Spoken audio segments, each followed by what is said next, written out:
আসসালামু আলাইকুম। আজকে আমি আপনাদের সাথে শেয়ার করব টমেটো সস রেসিপি।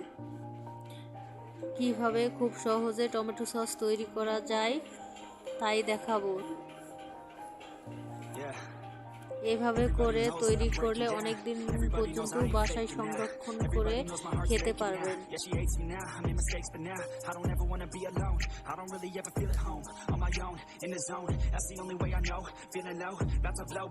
তার জন্য এখানে আমি নিয়েছি 2 কেজি পরিমাণ টমেটো ভালো করে কেটে ধুয়ে পরিষ্কার করে নিয়েছি।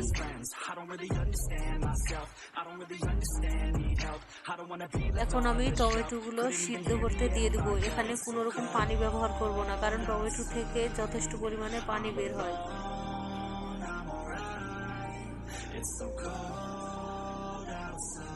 এই যে দেখেন, টমেটো থেকে অনেকগুলো পানি বের হয়েছে। এখন আমি টমেটোগুলো নেড়ে ছেড়ে দিয়ে দেবো একটু, যেন নিচে না লেগে যায়। টমেটোগুলো আমার প্রায় সিদ্ধ হয়ে এসেছে, আমি আরেকটু সিদ্ধ করে নিব।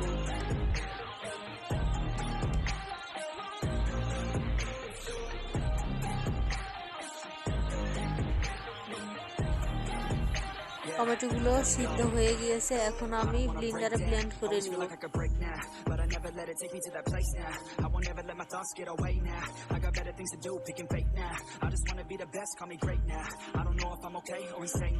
টমেটো ব্লেন্ড করা হয়ে গেছে, এখন আমি টমেটোগুলো ছেঁকে নিব, যেন এক্সট্রা কোনো খোসা এবং বীজ না থাকে।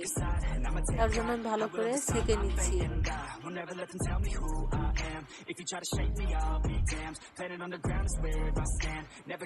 টমেটোগুলো ভালো করে ছেঁকে নিয়ে হয়ে গিয়েছে, এখন আমি একটা কড়াইয়ে টমেটোগুলো বসিয়ে দিব।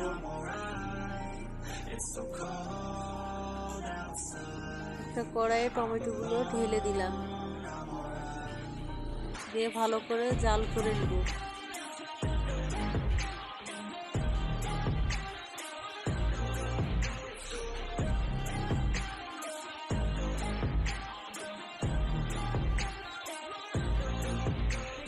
এখন দিলাম 1 কাপ মতো চিনি,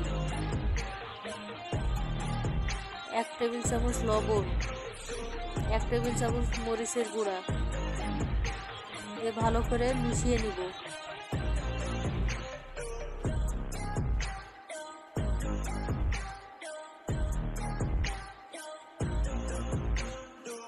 ভালো করে জাল করানো হয়ে গিয়েছে। এখন দেখেন আমার টমেটো সসের কালারটা কত সুন্দর এসেছে। এখন দিয়ে দিলাম 1/2 কাপ মতো ভিনেগার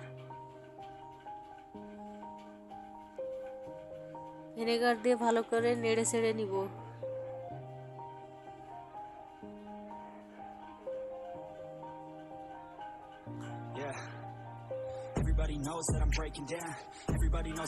এখন নিচ্ছি 1.5 চামচ মতো কর্নফ্লাওয়ার।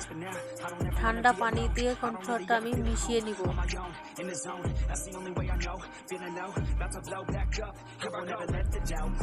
কর্নফ্লাওয়ারটা ভালো করে মিশিয়ে নিচ্ছি। মিশানো হয়ে গিয়েছে, এখন আমি টমেটো সসের মধ্যে ঢেলে দিব, যেন আমার টমেটো সসগুলো গাঢ় হয়।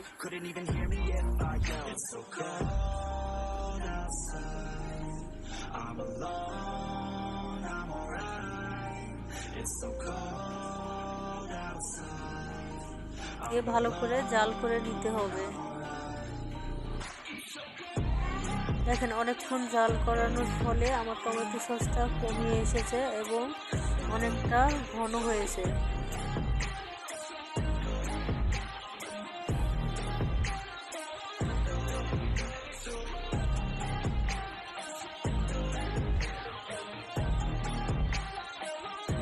আমার টমেটো সসের ঘনত্বটা এরকম হয়েছে।